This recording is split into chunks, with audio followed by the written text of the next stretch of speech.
All right. See what this is about.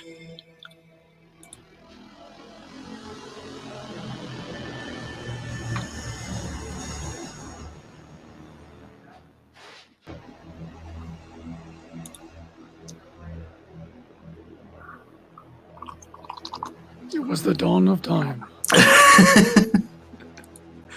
What in the world did Soul send me? It was like hyperdrive in reverse there.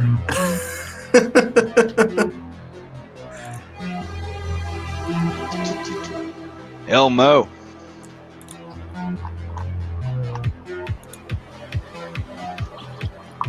How's it going, Mo?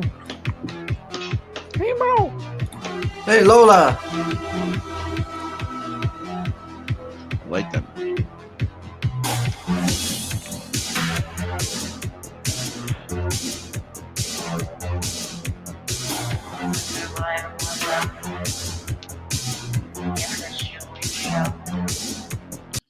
All right, enough of that. What? That was good. It was really either a cool pinball game or a really convoluted intro. It was taking too long. I'm gonna end up getting Facebook already yeets like a big chunk of the stream as soon as it ends. They'll take the whole thing off of that. Hello, everyone. Welcome to the evening roast. Recently, just as this is our first one, we moved over from Saturday to Tuesday, and today, of course, I have with me Sim with his new setup there. He's got going on. Yep. And Now you can see me work and you can see my little icon. just remember, Sim, all work, no play. Makes Sim a dull boy. And we have with us a special guest, Mr. Erik Hodson. How's it going? And who do we got? We also are going to have on Jose Garcia of Lumina Vox, but he is still getting ready. I told him to hop in whenever he's ready. And let's see, who do we got in the chat here? We got Mr. Mo Biggs. We got Alpha Male Champion himself, Mr. Greg. He says he's going to be starting his streaming tomorrow. And we got Lord Sandwich. Hail his meaty nights. He also says bacon and grass-fed beef is the meat of kings. All right. Hell yeah. I start my day with a fistful of bacon every day. That's pretty good. How do you like your bacon? Pretty well done. Nice and crispy. Same Oh, here. man. That's how... oh, hey, Jose. Hey guys, how are you doing? How's it going, Jose? Doing pretty good. Hey, Jose, do you like bacon? bacon? Yeah, man, for sure. Dude, everybody likes bacon, even the ones that don't eat it. Who doesn't eat bacon here? My dad loved the really hard crispy bacon, but I've come to like my bacon really soft and stuff. I like it medium.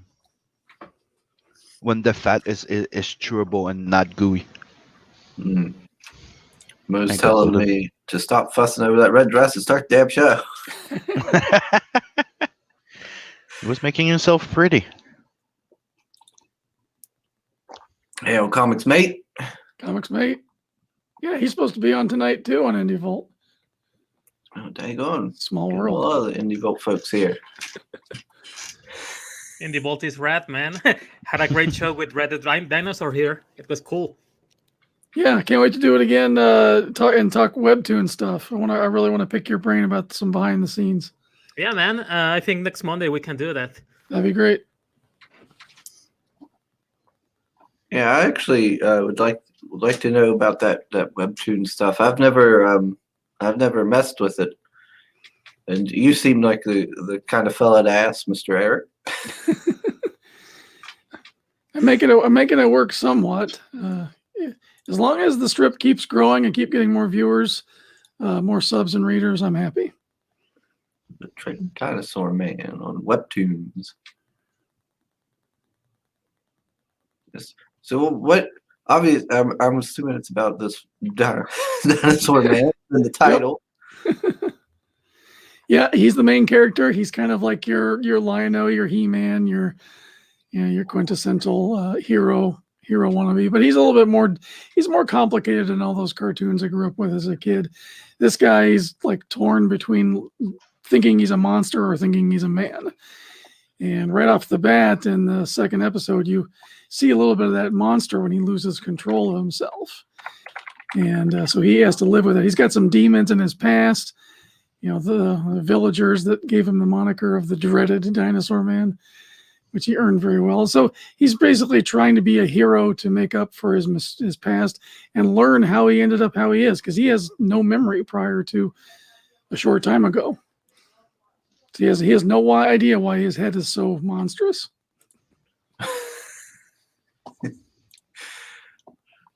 How does Webtoon work? Do I just click on these? And Yeah, click on the story begins, and then it scrolls up. It's really tailored to be an experience on a phone or a tablet. On a PC, it's fine. It works just fine. But it's really made for mobile screens, which about 90% of people who are on the internet are on some sort of mobile screen or tablet device now. Okay. Yeah, it makes sense. You could just read it on the go and everything. Yep. You just swipe up just like you're scrolling through your news feed. Oh, okay. Yeah, that's pretty neat. So people don't have to pay anything? No, this is completely free. And for my purposes, I'm posting like the main introduction story to the characters to Wet Your Whistle so that you'll support an Indiegogo campaign coming up later on this year. Awesome. Yes. He's got like a cat companion? Yeah, little cat person. That That's his good, sidekick. man. Yep, that's Spaz. I can't wait to tell his origin story too, because he didn't originally have an extra arm, but he's got like five legs or 3 arms, however you want to count it. He walks around like a person, so I guess it would be 3 arms.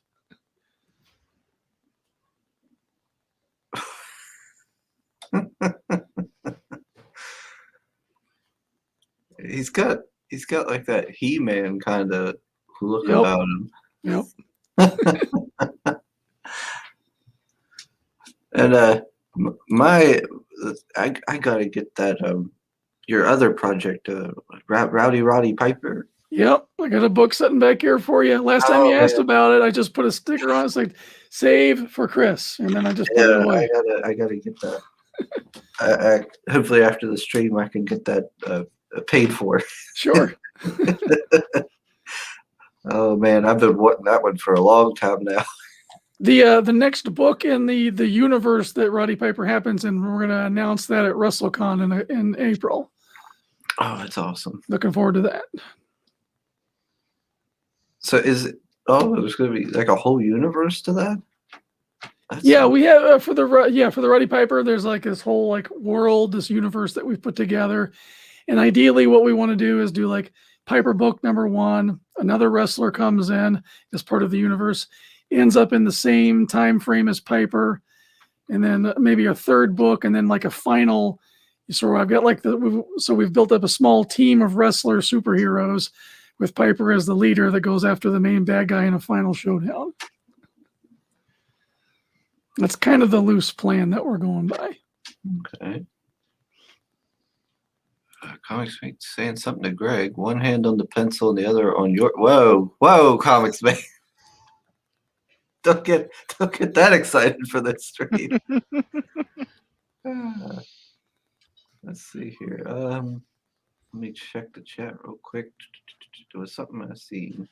There it is. Mo Big says Webtoons propaganda. #kick Erik. Oh no, Mo's not a weeb, I guess. He doesn't like the webtoons.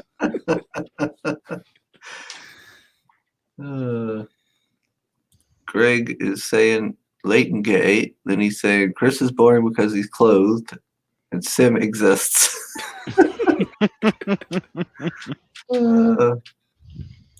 Lola says she came to learn how to get class. Well, I don't know. You're already classy, Lola. Hail Replicant, thanks for joining us. It's just way behind the chat as usual. I'm catching up, Greg. Give me a minute here. What? Oh gosh, I think you just said it too. What did you say you were going to Indiegogo? So later on this year, I've had to push it back because of other projects, but I'm hoping to launch probably June, and in May we'll start doing the sign up stuff. But the whole point with the webtoon is I got to get the story to a certain point, because the comic is kind of like During the Dinosaur Man, the movie. You know, and I'm putting more detail into it, higher budget, more juicy parts to the story. So the webtoon's kind of like the TV show, and then you get built up for the movie. Okay.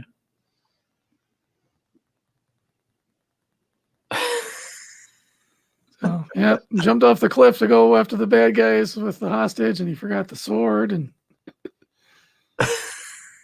yeah, I can see what you mean by it's optimized for mobile rather than just a regular desktop. So you got to do a lot more scrolling and the way it's angled. Yeah. And it's a lot of fun playing with the backgrounds and how you transition to scenes. One of the things I really love about it is like, so your average person just kind of scrolls like this. So the further you space out, you can build drama. You can build anticipation. It's kind of like how I'm doing here with him falling. You know, we've got this conversation going on one side with those two arguing about some guy that they know. And Dinosaur Man's like just finally figuring out that he's not going to stick the landing like he thinks. So we've been following him down this cliff during this conversation. He's like, uh-oh. That's great, man. I love that tiny dinosaur man. I'd love that as a sticker, man. That's really cool. He landed in front of him. Yeah. Didn't quite stick the landing like he wanted. And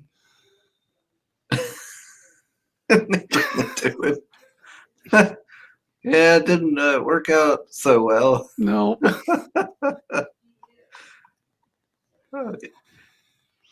Then I can fade to black and then transition down, and we see the chaos. It's just like doing a nice fade on a movie screen. Yeah, that works out nicely. That's one of the reasons why I fell in love with this format. You can't do that on a physical turning page, you know. You can't replicate that experience.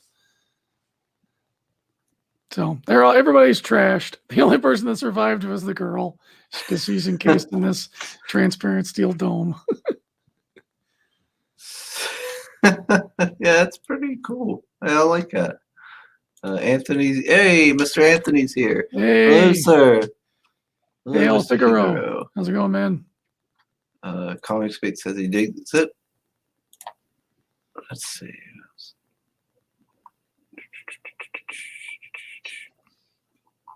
Everybody's hailing each other. Large rocks of ice are falling from the sky. Sorry, that was a terrible pun.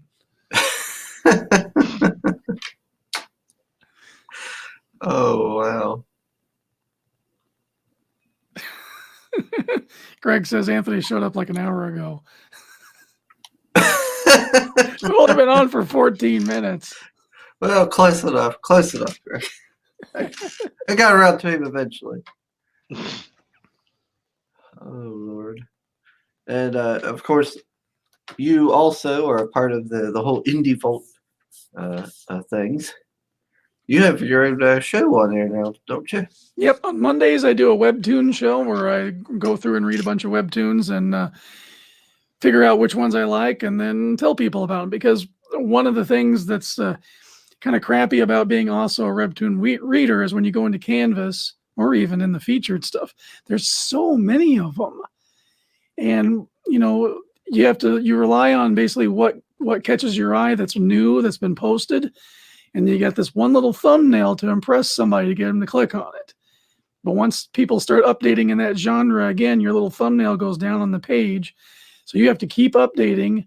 You got to make that thumbnail really cool. So I'll fish through, and there's so much crap in there. Like any platform that's open to the whole public just gets flooded with crap. So I try to sift through the crap, find some diamonds in the rough, and I highlight them on the show. It seems like a good idea. I would say that the crowdfunding's kind of gotten to where there's a ton of stuff coming up all the time now. Yeah. So it's kind of getting in a way that way now as well. What? Greg, what are you talking about? There's none of that here, Greg. unless Jose has something going on that I don't know about. Jose does have some webtoon stuff. He's worked for him. His oh, have you? One, the one that he showed us when he was on the program was so damn impressive. Just the art that he did on it was incredible. The 8-bit life or something like, was that the title? Yeah, that was my 8-bit story. That was really cool to make. But the one I have some bad webtoon experience. But the one they kind of butchered when I was working for hire with them was. Do you know about their webtoons anthologies they're doing? Well, yeah, they're hiring artists to be on some of these anthologies, and they were hiring for love stories. So I did that one. They hired me for 4 stories. The anthology was called Kind of Love, and I did 4 stories. I think most of them didn't really have dialogue. It was real cool, but the thing is, I sent everything to them, but they I sent the equivalent of like 160 pages in a very simplistic art style, but they kind of butchered all of the stories. They took like 20 pages from each of them, and when they were posting them, they did this really awkward zoom into panels, and yeah, that really messed all the storytelling, man. And I mean, it was cool working for them. Get paid for writing a story and drawing it, but the end result was like, damn, man, like that kind of sucked. But yeah, I mean, webtoons has if you really dumpster dive into it, you can get really some real cool gems. I've seen a lot of Korean artists that have made like really awesome stuff, but for some reason they don't get any traction, but they have like this super amazing stuff, super amazing style. But I'm seeing most conversion rate to backers on Tapas. Some of my friends are making some series on Tapas, and the community seems to be tighter. Really? Yeah, man. The community forums are like very helpful, and people like really really got your back, and they promote each other. And I didn't know about that, but some of my friends, one of my friends did. A webcomic called Fantastic Tales of Nothing, and it recently got funded, and I think it was Kickstarter. But yeah, man, they got their book on hardcover. The art is beautiful, and I've seen some of my other friends doing that from Tapas, and my friends from Webtoons. I have a friend. I have a friend called Raul Trevino. He did a featured book called Live Forever, and he has like millions of subscribers and views, but the conversion rate wasn't there really. I think he only broke like 30K or 40K maybe, but he had a fan base of like maybe 1 million. So that doesn't. Yeah. First rule of business, they say that anything that's your supporter, you have to at least expect 10%. Mm-hmm. So you at least got his 10% show up. Yeah, which is man. good. Yeah. Yeah. Yeah, might be a good idea for me to post Dinosaur Man on Tapest at the same time because I don't have any sort of exclusive deal with Webtoon. So put it on What both platforms and see which one performs the best. what's tapas? Tapas. Yeah, that's kind of like Webtoon. It was a site for webcomics. I think it was way before Webtoons. I think I remember. Yeah, Hmm. it was along with. I can't remember the other sites, but yeah, it was one of the first webcomic sites out there. Well, can't hurt to throw some Dinosaur Man on there. Yeah, it's the Mhm. same format. It's a vertical scrolling format. So Yeah. I guess you could probably say Webtoon's kind of like Marvel and Tapest is kind of like DC or vis-a-vis, Oh, two Yeah. competing brands with the. Well, then I guess it shouldn't be too hard to kind of move it from there to there. Shouldn't be. I think Adam Lawson kind of did the same, like what you're doing with Dinosaur Man. I think he posted some of the Kill Journal, maybe some of the first chapter. I remember him telling maybe on Bancroft's stream that he posted. I don't remember the webcomic pages, but it looked cool. Like it got some traction, so it will be cool to ask Adam to see what Yeah. what his experience is. Yeah, I'd love to find out. Okay, let me bring up the mailing list for Lumina. Am I saying this right? Lumina Vox? I hope I'm saying that right. Yeah, man. Yeah, I know it's kind of like a really hard title. I know people will say that it's a terrible title for a comic, but I kind of like it. Oh, I don't think it's a bad title. I just didn't know how to say that Vox part there because of that H. Yeah, man. Yeah, Lumina Box or Lumina Box. I don't know, man. I just saw that I just try to put that H right there, and it looked cool. So yeah, rule of cool, and I didn't even think how to pronounce it.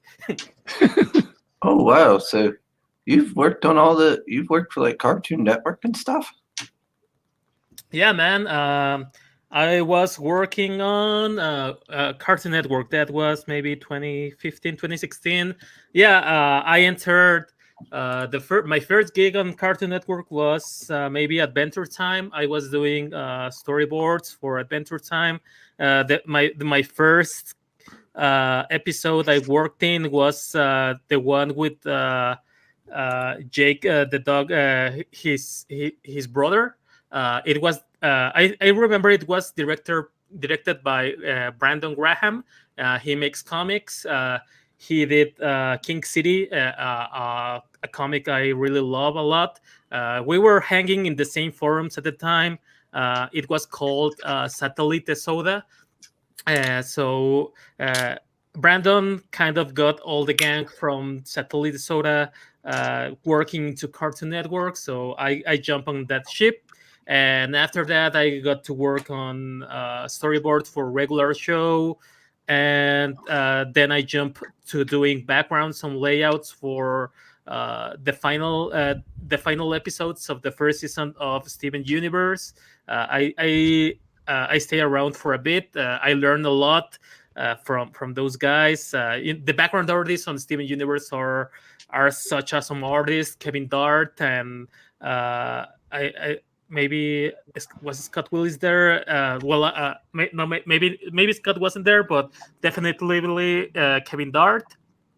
And yeah, I've been working on animation for quite a while. Then I got some gigs at Nickelodeon, doing visual development, and then DreamWorks TV, which I was working on Voltron, the Kung Fu Panda Netflix specials, How to Train Your Dragon. I was working on Riders of Berg, which was really cool.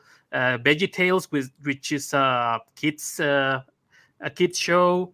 I don't know.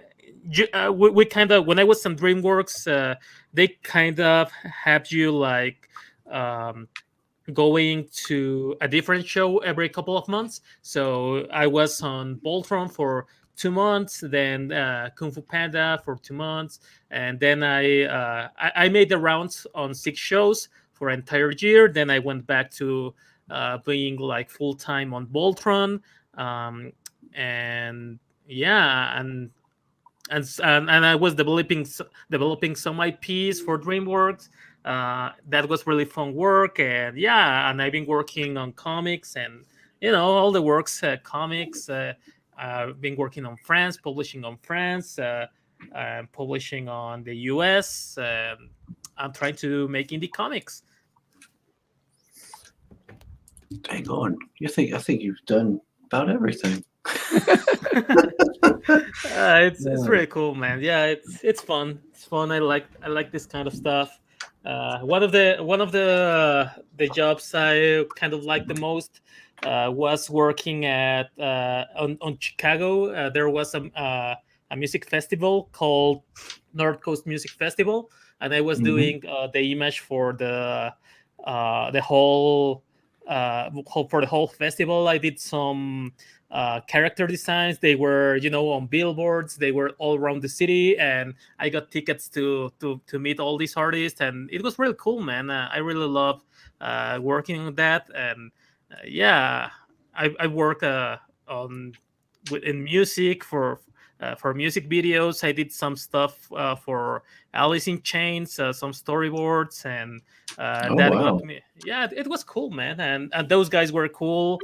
We used to have some Zoom meetings, and they sent some signed stuff. Um, I ended up making a graphic novel at Devil's Due for a rapper called Moors, and he was kind of having this. My first book I ever worked with was called The Merch Girl, the Curse of Yumiko Morales, and it was a story made. This rapper wrote this story, but he kind of make a song for say chapter 1, and whenever he releases a song, we release it a comic. 10 pages of the comic, and after that we made a Kickstarter, and yeah, we got that funded, and we got a really cool hardcover, and yeah, and that kind of gave me some opportunity to work with other guys in the music industry, so that was cool. So you've already done the crowdfunding thing then. So what made you decide to go from Kickstarter then to Indiegogo? Well, I've been working all my life for for different people and developing the right piece and all that, but I really want to do my own stuff. I really want to make my own personal comics. I mean, besides working on the mainstream and all this kind of stuff, I mean, I've been always making comics on the side. I've been self-publishing here in Mexico. I mean, Lumina Box will be my maybe 7th or 8th personal book. But this will be the first time crowdfunding in the US. I kind of have like my base of support in Mexico. I'm an art mentor, so I have upwards to 300 or 400 students, and so I had a community here in Mexico which will support me, but it's not as big as I think it could be in the US. I mean, the people in Mexico don't spend as much as people in the US. So even though I have this really big base, it only covers like the printing and the shipping expenses. So there's not much profit, and being a bit tight on money, it really took some time to save some money and make another book. So I decided to grow my audience to the US and I saw Comicsgate and on all these cool projects, all this energy, and it really got me. I really love it, but because in the mainstream there wasn't much of this energy. Hmm. People weren't really talking. There wasn't any there wasn't much enthusiasm for this kind of personal IPs. Everybody just Hmm. want to work on everybody on animation want to work on Disney, DreamWorks, Pixar, but no one really want to develop their own stuff. And on comics, everybody wants to work with first, second books, with Marvel, DC. Uh, and yeah, so there wasn't that much of this enthusiasm to do new things. So I started looking around. I always wanted to do my personal stuff, so I went to webtoons route. I tried to go there. I tried to um, if you want more art, I sent you a link on the private chat. uh, Okay. that's from Luminabox. So yeah, on Webtoons it was. I tried to make my own stuff. I got hired. I got to pitch to some editors, but they really handled their series like if they were TV shows. They handled them as seasons. So and episodes. So yeah, those are some animations for Lumina Box. These were the first ideas I have for this book. But yeah, on Webtoons, they kind of they want me to make my story a bit shorter. They wanted to focus on another themes, more akin to their audience. So Hmm. yeah, I didn't really want to go that route. I Yeah. mean, they weren't that. I mean, they were a bit SJWs, but not as much as you will believe. But after I pitch, I mean, they gave me some choices. I was pitching my other comic called Ginger and Luna, and I got to do like 5 or 6 chapters for webtoons, but I decided I didn't want them editing the story, so I saved that for Comicsgate. Hmm. And yeah, so webtoons wasn't really the thing I wanted. I mean, it was cool, but it my stories wouldn't have been just my stories. The editor Yeah. had something in mind, and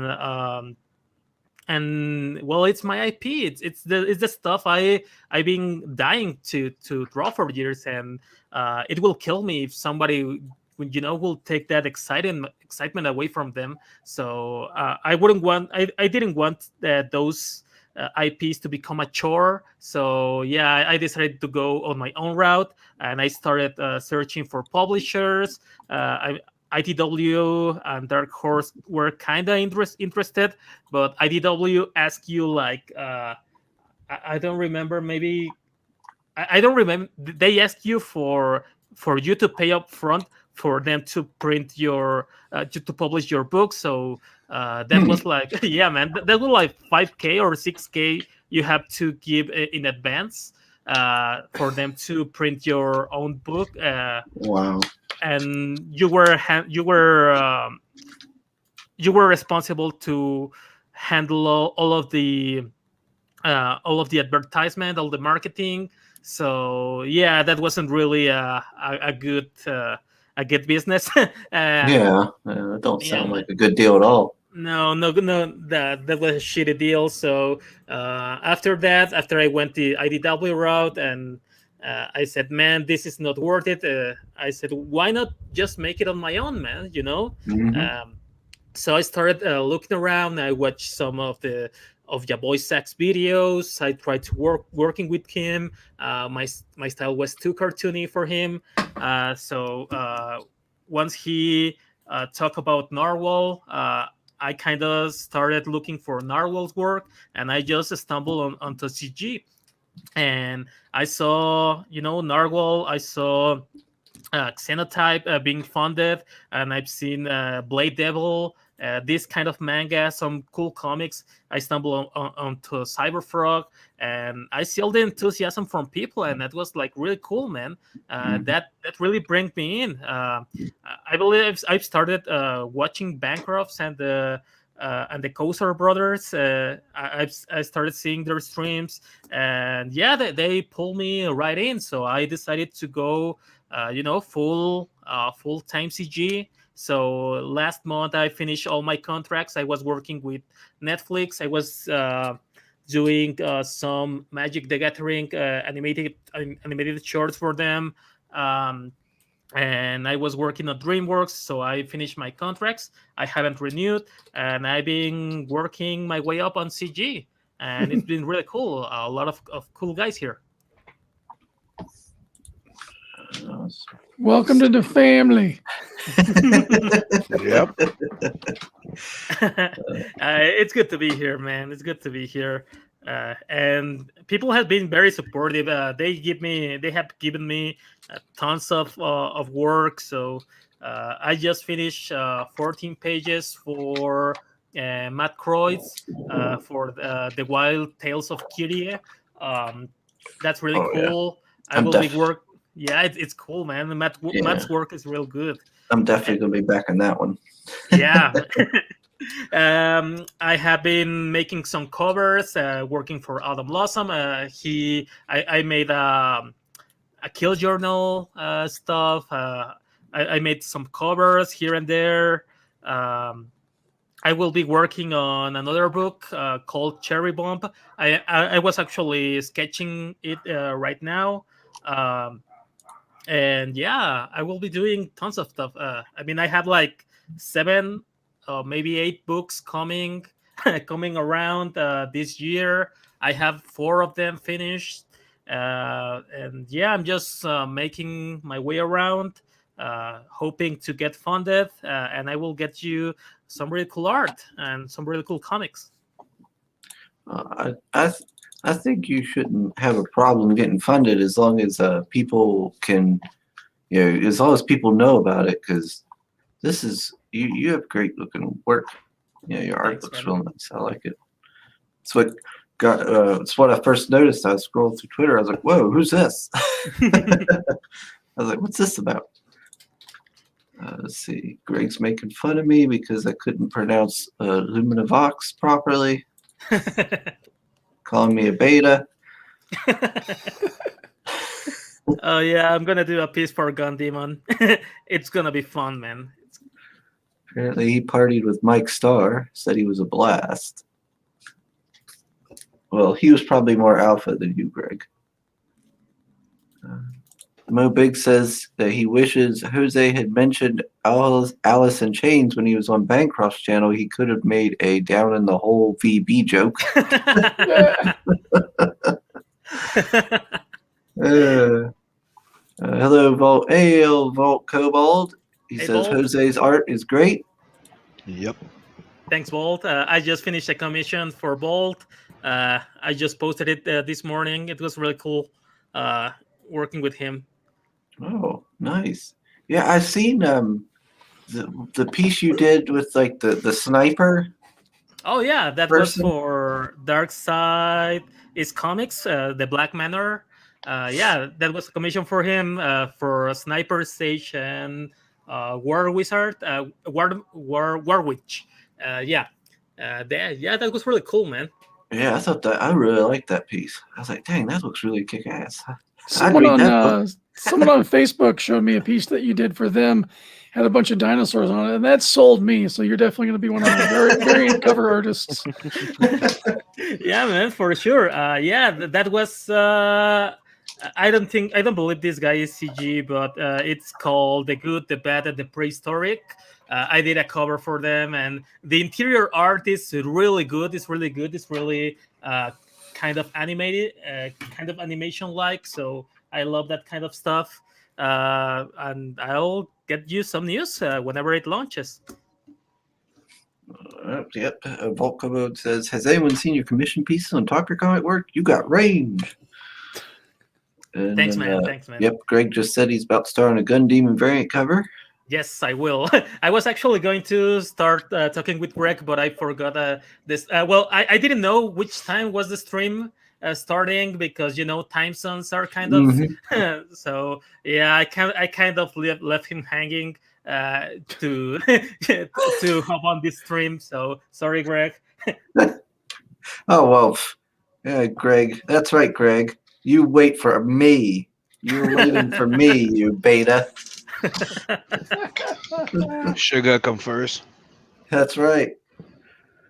Greg says, I was the one who brought the weed, therefore I was more alpha than Mike. I don't know. I mean, you gave up your weed to Mike, so you seem pretty beta there. Yeah, he kept his because I'm sure he has. Yeah. He just told you he didn't have, so you would pay up. Yeah, he got free weed off of you. Frog G says he'll keep spreading the word for Lumina Vox. More people should know about this one. Agreed. Thanks a lot, man. Yep. Thanks a lot. But before we go too far into it, what is Lumina Vox about? Oh yeah, man! I've been talking a lot and haven't said a single word about Lumina. Yeah, sorry, man. Sorry. Yeah. You're good. So yeah, Lumina Box is space. It's an 80-page space eldritch story adventure. This girl is called Mia, and Mia is Lumina.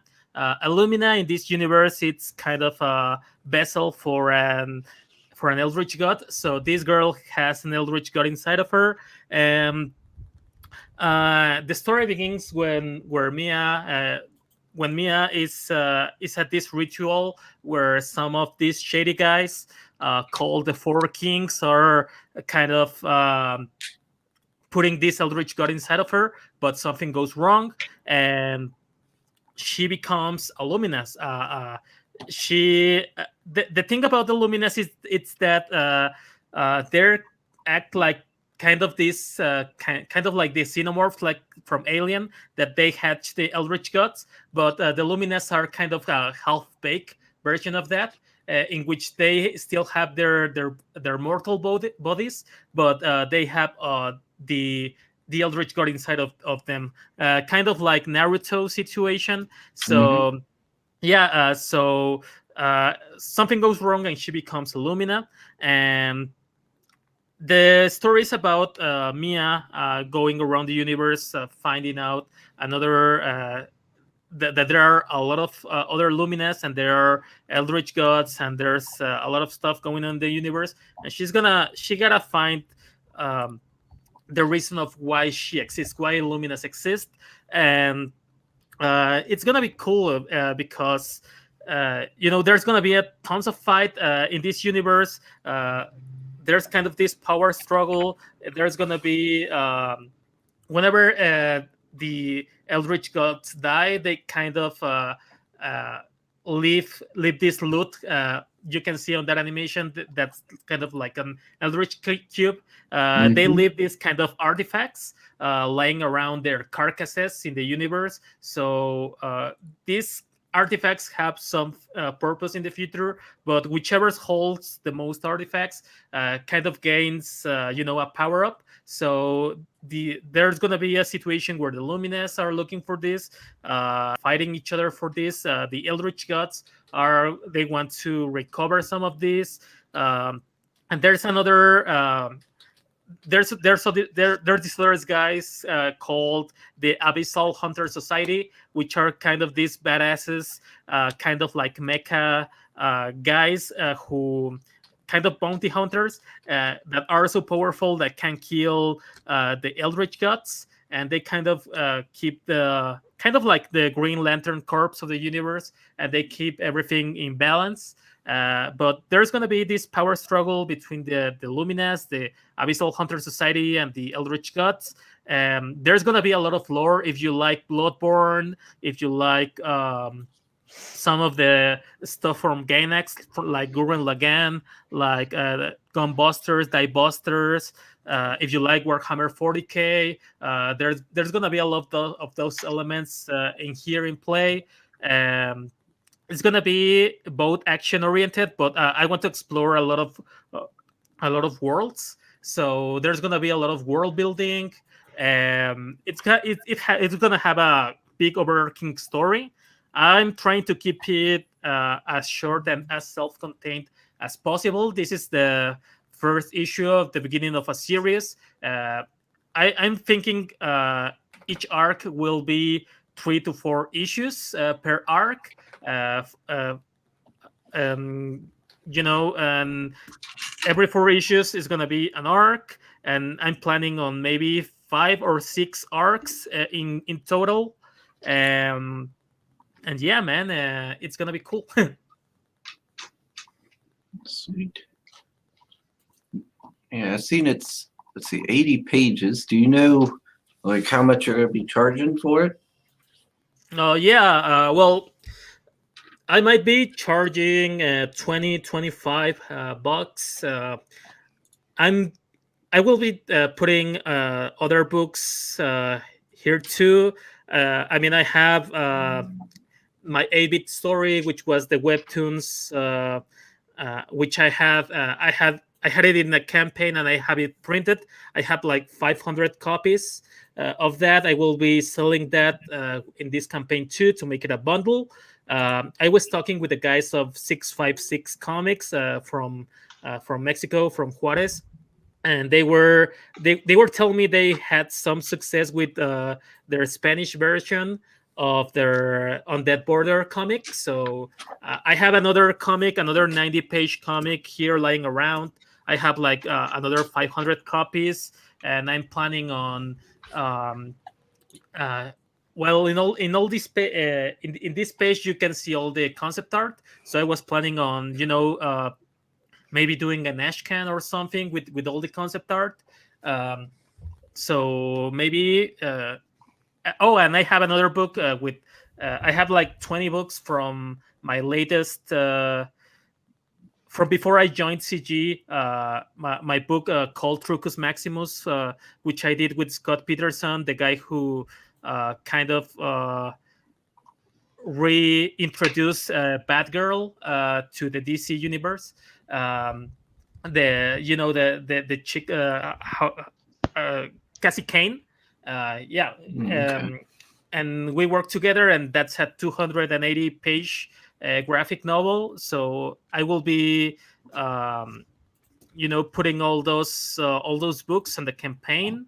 Um, and I don't know. I was thinking maybe that's Trucus Maximus, 280 pages. That's Lumina Books, 80 pages. My 8-bit story is 140 pages. And there's the other one that's 90 pages. I was thinking of giving all those in a bundle for, I don't know, maybe 80 to 100 bucks. I'm still figuring that out. That's 4 books.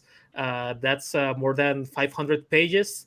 And the little booklet with the concept art. Oh, and I was thinking maybe if we hit some stretch goals, and I will print the first 65 pages from my Ginger and Luna campaign. That's the book I finished previous to this. But I draw 280 pages before doing Lumina, but I quickly realized I don't really have the credibility to pull that out, to pull that off. So I decided to go with a smaller one, and 80 pages was the smallest I could do. So yeah, there's gonna be a lot of stuff in the campaign, lots of original art, and maybe some digital commissions, and a lot of trading cards. I'm actually starting to print some of the perks of my own pocket before starting. So yeah, man, it's gonna be fun. Let's see. It says, God damn, that's a lot of book. Mhm. Yeah, man.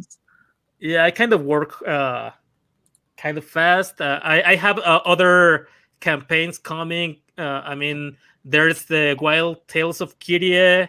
That's 14 pages. I've just finished today another book called Immortal Rising, which are kind of like Dungeons and Dragons kind of Ooh. fantasy art. That's 55 pages. I draw and colored, and I have another one coming next week. Maybe it's called Breakfast Brunch. That's 114 pages already drawn and colored. I have another project which the guys I'm working on, they didn't want to be associated with CG, so maybe I will count that off. Uh, uh, and I have another one. And Ginger Luna, 280 pages already finished. So, and I will be working on maybe 3 or 4 projects. I think I might be able to finish a floppy for Cherry Bump before finishing Lumina Box. So yeah, there's I have a ton of work to show you guys. I'm curious. You got these little animations here. Are you planning on like doing something like animated with it? I will do a little more. Not these ones, but I will do. This is more advanced in the story. The first arc of Lumina Box. Um, it's gonna be the Jute, kind of the origin story of Mia. Um, she kind of becomes a Lumina, and one of the guys from the Abyssal Hunter Society kind of take her under his wing. There's gonna be kind of like this mentor relationship between the both of them. The guys from the Abyssal Hunter Society are the guys killing both the Luminas and the Eldritch Gods. But in this case, Mia kind of regains her consciousness. So this guy from the Abyssal Hunter Society kind of take her under his wing, and if she ever goes full Eldritch God, he will kill her. So she's training her to use their powers correctly. And that's kind of the first arc. So these animations are in the future when the guy from the Abyssal Hunter Society leaves, and she becomes this bounty hunter, and she starts becoming corrupt. You can see her on her expression, and she will be she's been getting greedy and stuff. But the first since these animations take place on the second arc, I will be doing some a really small trailer, maybe 30 seconds, maybe 2 or 3 animated full color animated scenes for the trailer for the campaign. But I have tons of work, so I don't know. I hope I can get it before it launches. I know a lot of people have their trailers way before on the pre-launch stage, but I'm just handling too much work that I don't know. I don't know if I can make it on time, but I definitely will be doing a small 2D animation for getting it on streams while we are before launching or when we are launching. Greg says it here. He says the guy's making like 500 books. No way he's got time to animate too.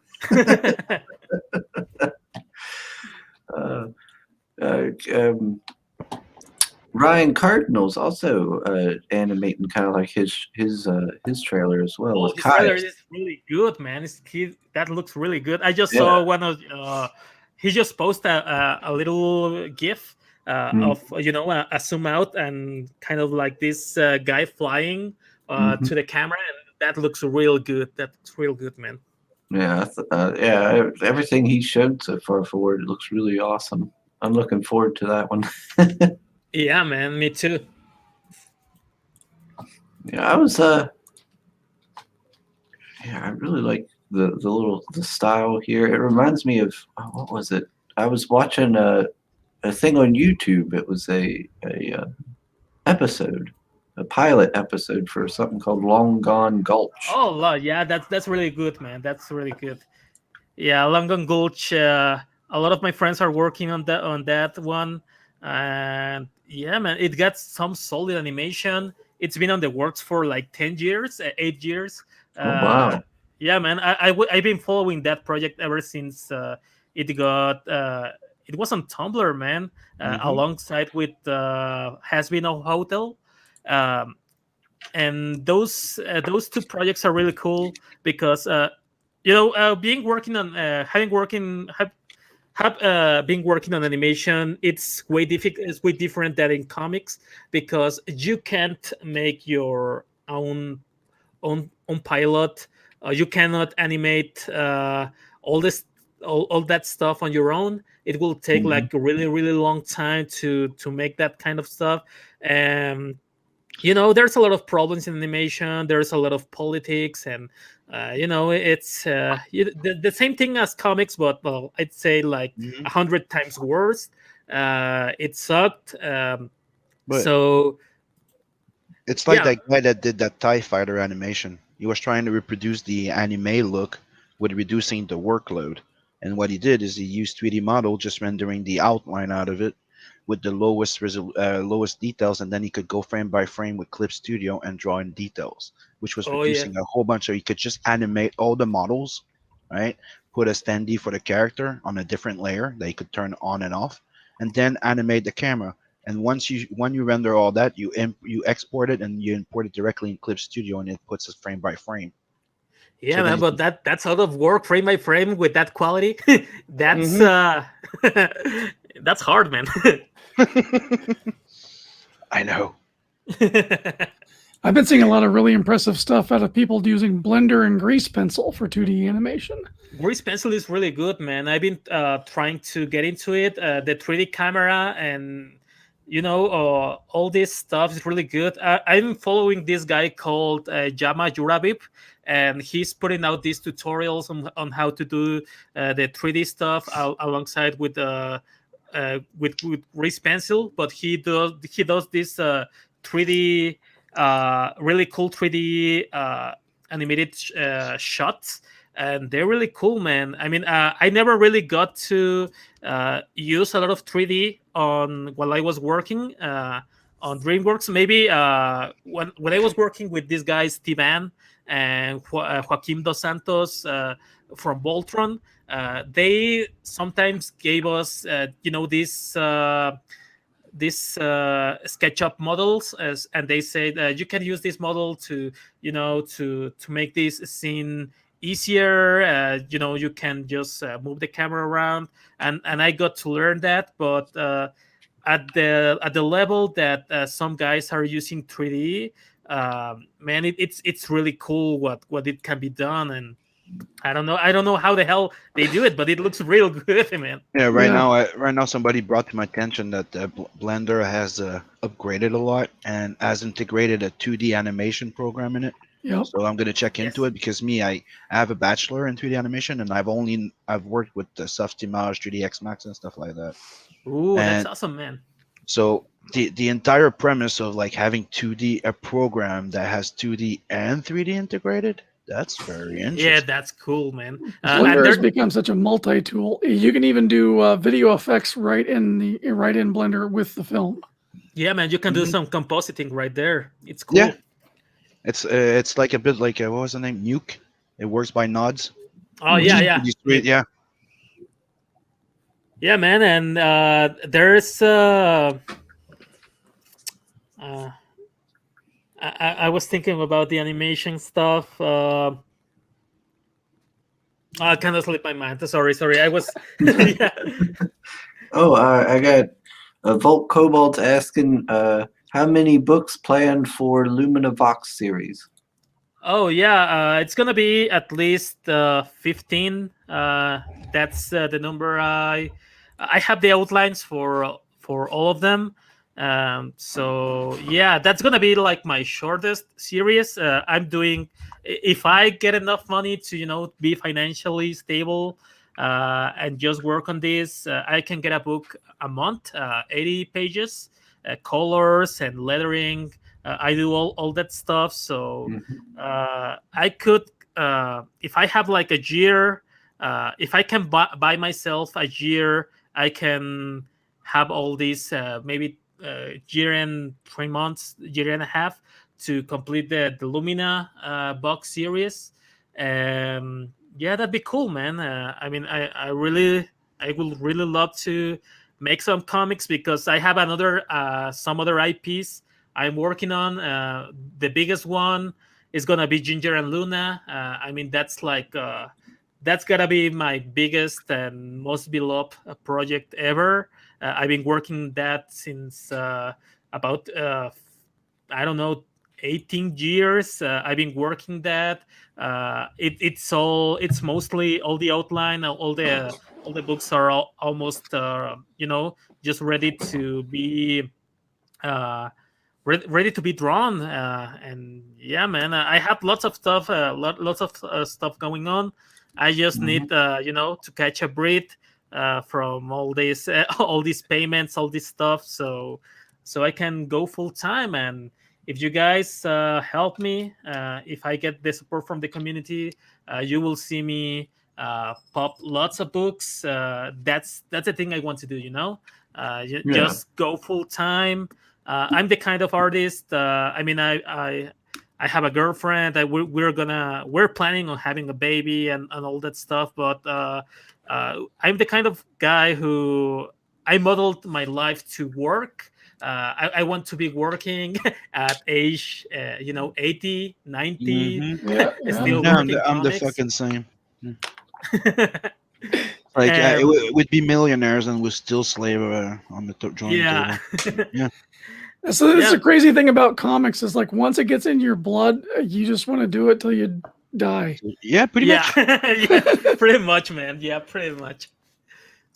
But yeah, man. I mean, I really love manga, and I really look up to those guys, and I really love the schedule for from Eiichiro Oda from One Piece, and that guy works pops like 20 pages every week, but he works like 3 weeks straight. Then he takes a week rest, and then again and again and again. He does that over and over again, and that's Mhm. kind of my dream schedule. Pop maybe a 60-page book every month. Or every 2 months have a 120-page book. It can be done. It can be high quality, and yeah, man, you just need need enough funding to get that going. Volkobold says if you make a collected series book at the end, you're going to have a book thick enough to stop bullets. Then Oh, Greg's asking you, how do you have time to make a baby? You must be skipping meals, maybe restroom breaks. no, man, I have a really tight schedule, but no, I never miss some sleep or time with the missus. Jose's like, yes, girlfriend, if I could schedule you in for baby making time from here to here. Yeah. He's got his planner out. Gonna make this fast. Come on. uh, Oh my. If people sign up for Luminovox, will there be kind of like I know some people do like a trading card or something like that for the people who sign up. Is there going to be anything like that? yeah, so I'm gonna do. I'm gonna give away some trading cards, and for the people who sign up for the mailing list, I think starting next week I will be doing an art raffle. I will do maybe one every 2 weeks, in which I'm gonna pick some random name from the mailing list, and whoever gets picked that week, I'm gonna do a bust commission, free for them for whichever character they choose.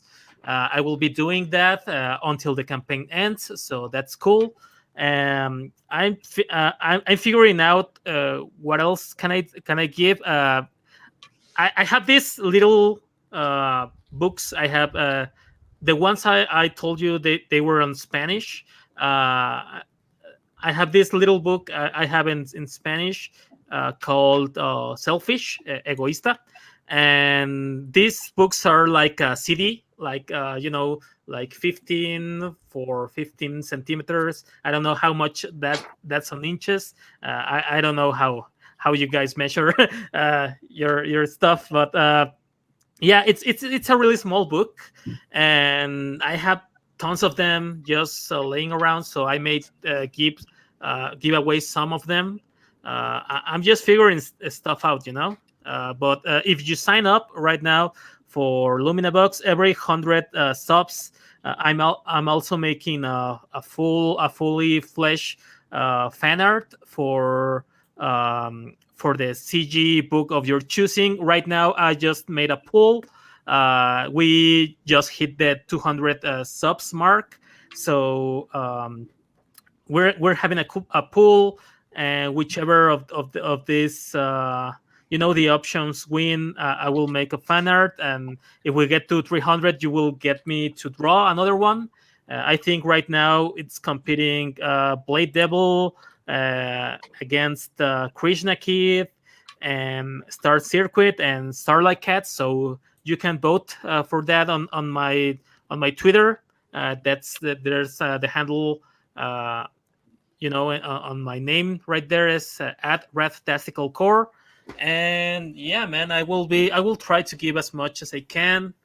Maybe I will pick another guys from the mailing list to give them some original art, maybe some little sketches. But yeah, man, I'm still figuring out. I will sit down next week to figure all those things, and yeah. Let's see here.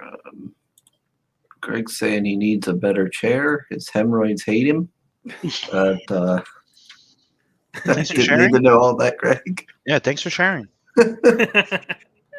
Oh, Vokovo says if he had a wrench, he would time out Greg. Hold on a second. Yeah, I think he's gonna make that happen. There you go, Vault. You are now mine. Any excuse to get Greg in trouble. Hey, it's Pale Rider. Hey, What's Pale. He says if you want to sell those books, you'll have a red dress trading card. No, Pale, we don't need a red dress trading card for anyone. Let's keep that. There's a difference between wanting and needing, Chris. Oh, let's see here. Did I catch up there, everybody? Okay. I like this. All right. What are you working on, Sim? What is that? I'm working on a design for the armor of this dwarf here. Hold on. Remember the dwarf from Seven Legions? He's gonna have a story in Inkslayer. So right now I'm working on his look, and he needs to the dwarf back in that universe are like kind of like the Vikings, you could say. So I need to kind of like mix the dwarven type of from mythology and legend, stuff like that, with the Viking. So I'm trying to hit that right now with the design, as you can see. Good direction for the start, and then I went in going, that one not liking it. Oh, bye bye. This one I like.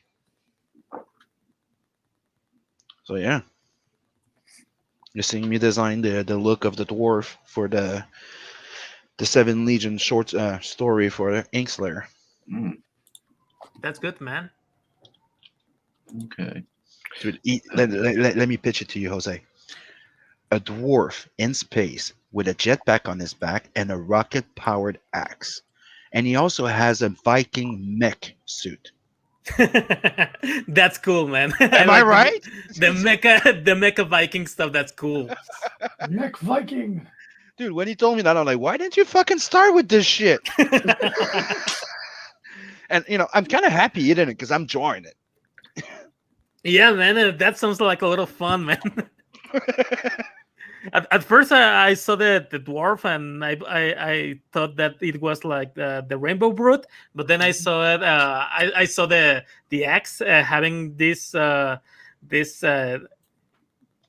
of all the propulsion, and yeah, that really caught my eye. I mean, he will pack a hell of a punch, man. Yeah, in Seven Legions, he actually kills a Sugar with his axe. Boom! Nice. Straight to the face. And now you're gonna have a full 60-page story in Inkslayer, so that's gonna be sweet. Awesome. Split it, because what we're doing Inkslayer is where it's 5 IPs, 120 20 pages about, right? But 5 floppies, 5 IPs, 5 floppies, and after 3, they're gonna have a full 60-page story of each Wow. IPs. That's very cool. That's very cool, man. And if people like it and get behind it, but we'll repeat it. More IPs and stuff. That's cool, man. That's a lot of work. That's a lot of work, man. Yeah, but it's me, Scotsman, Inkspot, and Beacon. Nice. We got Pops in chat. He says, Dread Dinosaur, Jose, those other guys. Hail chat. Hey, man. How's it going, Pops? Yeah, I sent a message to my bro during the while you were talking. I'm like, dude, I got a guy here called Jose Garcia. Do you know that guy? My bro's from Mexico, and his name is David Villa Garcia. Oh, oh, so I have a cousin, a strange cousin right there. That's cool. He's from Mexico, and he's my bro. Yeah. Oh, nice, man. Tons of people. I just recently found out a lot of people from Mexico are hanging here on CG. They kind of add me to this Latin American CG group, and I was like, I've been lurking around, just getting to know people, and all of a sudden this World's Open, and a lot of guys from Mexico here, so that's really cool, man. Yeah, everybody thinks I'm Mexican or Puerto Rican. For some reason. Why? Why is that, man? My accent, I don't know. Go figure. Oh, I wouldn't know about accents, man. My ear is so untrained. I mean, I barely I barely can understand Commie Mark under the gang, but that's as far as. You'll get used to it. Oh yeah, man. Well, and their mics are not the best in the streaming, Mhm.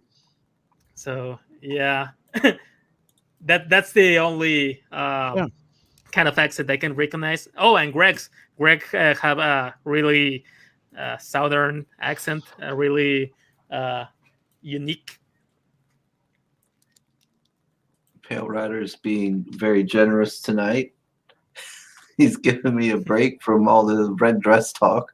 Thank you so much, Pale. You're so nice. He's thoughtful. Let's see. That means wait for the next show. He's gonna come double. He's gonna hit double strong. Like, remember those cams I was joking about in your house? Well, it was not a joke. Well, that just means he sees all the degeneracy I'm gonna do. I guess. You got you trying that that dress the other day. All right, I need to quit reading Dreaded Dinosaur Man while I'm on stream. That would be a good idea. Hey, at least I know I got you hooked. I'm liking the direction of this helmet. You guys agree? Yeah, I dig it. Yeah, man, that's cool. There you go. We got it. Let's push Fits this. the whole fantasy Viking thing. I was looking for it. The other one was too cliche, like out of Thor or something. Vault Kobold says he's got to go. He's got to work the mines tomorrow. See ya, man. Later, Vault. How it is. Later, Vault, and he's good. He says he's timing out Greg before he goes. Good. And at what time are we supposed to be on Indie Vault? Indie Vault starts at 9. Oh, okay. Then we probably should start getting ready to wrap it up then. Yep. Yes. Cindy Bolt has a YouTube channel. I couldn't find the link of the stream we made. I wanted to give that to a friend. Yeah. Let me grab it. I'll drop it in the private chat. Awesome, man. Yeah, I like Indie Bolt. I need to get all the indie folders on this show eventually. Yep. We've been talking about it for a while. Yeah. Like especially eventually, like maybe in the summer or something, I'd like to get. I know in the summer I definitely would like to get Daphne on.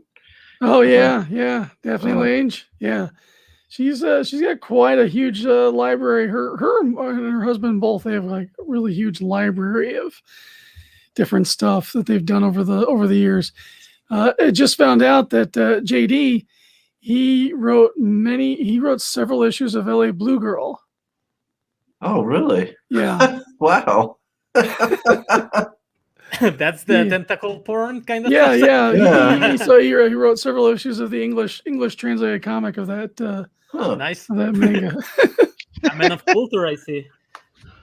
I didn't even know there was an English comic of the Blue Girl.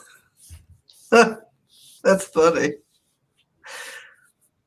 Oh my! But yeah, I'd like to get her on because she does like the you got the furry, the animal, like people and stuff.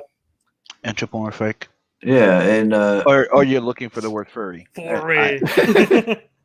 and well, my niece, she like wears the little cat ears, and she That's a furry.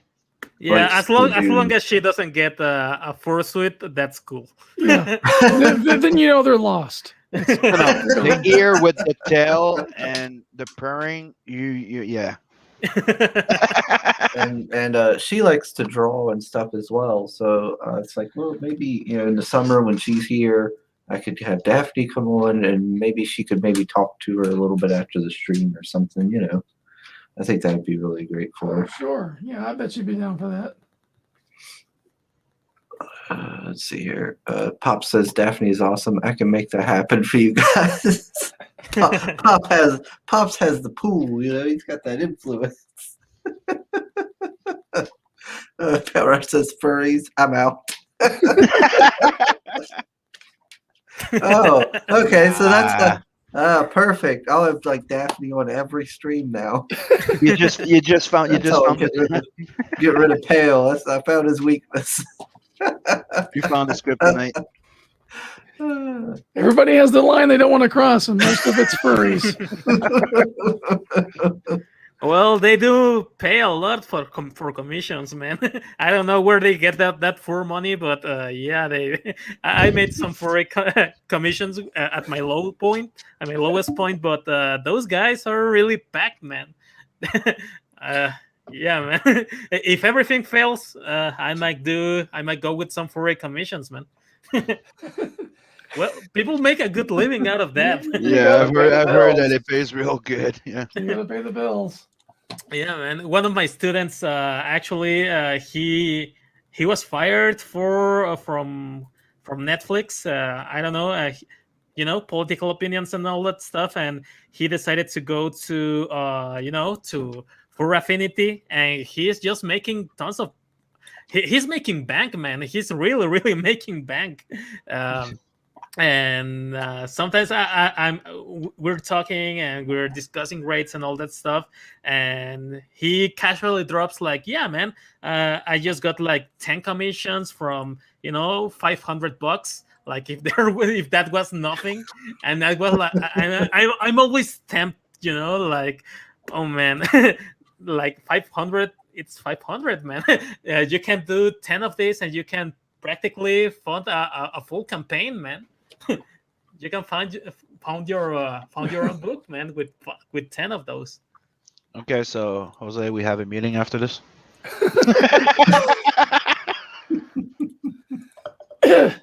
The CG furry underground was born this day. Want to make some money while creating your book. It's tempting, man. It's tempting. I haven't go there, but yeah, at my lowest point, yeah, I did went there, and yeah, they have money. The seedy underbelly of CG.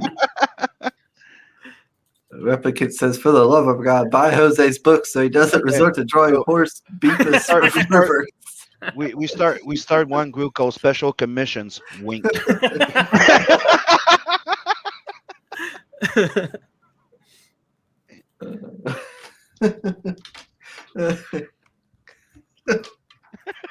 I don't know, man. We have Cyberfrog. I can see how that got get Assuming someone fun. on that community the hot. So Alrighty. We should. Yeah, it's what 8:40 now. Yeah, we should start wrapping it up then, so you guys can go hop on Indie Vault. Alrighty. Well, hey, thanks for having me on, Chris. Really appreciate it. Oh, of course. I'll have to get you back on, since I didn't get to spend as much time as I'd like to getting to talk with everybody and talk about Dinosaur Man and everything. yeah, sorry it took so much time and read it. No, you're fine, Jose. You're fine. Usually, I like to just try to have one guest on at a time and try to have it for like an hour. Because when I have more than one guest, I try to make it longer than that. But I kind of messed up the schedule. I was like, "Oh, I'll do it at 7," and then I was like, "Oh, shoot, everybody's got stuff going on." So I'm gonna try to do these on Tuesday at 9 p.m. That should be a nice, clear schedule. No issues. So yeah. Alrighty, so we're gonna wrap it up. Sim, closing statement, Sim. Don't forget to like, sub, and share this channel. And when we reach 500 sub, we'll be doing a nice giveaway. And Chris has a really, really, really cool thing set up for the 1,000. And trust me, when he's about to announce it, you're gonna want it. Phil Ryder's gonna throw himself on his knees and go, "Yes, yes, I am not worthy. I'm telling you." So let's get him past 500, and let's promote it to get to 1,000. Just tell me, Sugar's about to announce it very soon. And by the way, go sub to Luminavox. Sorry, and go check out Dreaded Dinosaur, and don't forget to go grab yourself a copy of Tales from the Abyss. Yep. And 7 Legions. Mr. Erik, anything you want to add to that? Follow me on all those socials. I'm at Dreaded Dinosaur Man on Twitter, Instagram, all that good stuff. Yes. Oh, hopefully, Steel City Con at one of these days opens back up. Yeah, they kicked it to June, so I just seen that the other day. I was like, "Oh, come on!" I'm kind of relieved because that same weekend was WrestleCon, and I didn't want to have to tell my wife, "Oh, you got to go to Pittsburgh while I'm in Florida again." Oh man. Yeah, because I'm like, come on! I want to go back to Steel City Con. I want to see Erik set up in that little court, that corner thing you got, and doing your wrestling things. Yep. I haven't got a commission in a while. Mr. Jose, anything you want to add to the closing statements? Sure, man. Go check out Reddit Dinosaur. It looks really cool. Yeah, man. I was reading alongside Chris, and it was really funny, man. Yeah, I kind of got lost there for a while. That's why I mute my microphone for a while at the beginning. Yeah, it's really funny. Go check out Reddit Dinosaur. You can follow me on my social at Rat Tactical Core on Twitter. My personal page, it's my personal site, it's Jose Garcia artworks.com. You can see a tab there which says Indiegogo, Lumina Box Indiegogo, and Ginger and Luna Indiegogo. And you can see a preview of the first 20 pages from Ginger and Luna. Yeah, up, all the way up. Yeah, so follow me, help me with the polls. I want to see if you want me to draw some fun art. You can tell everyone about Lumina Box, and please help me not to resort to drawing furry porn. So that's and yeah, I have tons of stuff coming up. I will be notifying all the guys from the sign up from the mailing list. I will be telling you about the next projects that will be coming on the next couple of weeks. And thanks for having me, Chris. Nice to meet you, Sim. And Same Red here. Dinosaur, as always, it's a pleasure, man. I hope I can get to the Monday webtoon show on Indie Bolt. And All right. yeah, thanks for having me. And hail the chat. Pop says, Sim, I hope you are scheduling the pre-con show. And he says, March 26th, Simply Sugar and Pop's debut show, 8 p.m. Eastern. And then he puts in the chat the website for Jose. Alrighty, so we're going to wrap it up. Thanks, everybody in the chat, for joining us. And, of course, thanks, Eric and Mr. Jose as well. No thanks to Sim, though, because he's been quiet this whole stream. What? I'm not gonna cut people. Jose had a lot to say. Yeah. You know, guy, it's not just about talking; it's about listening too. Oh gosh.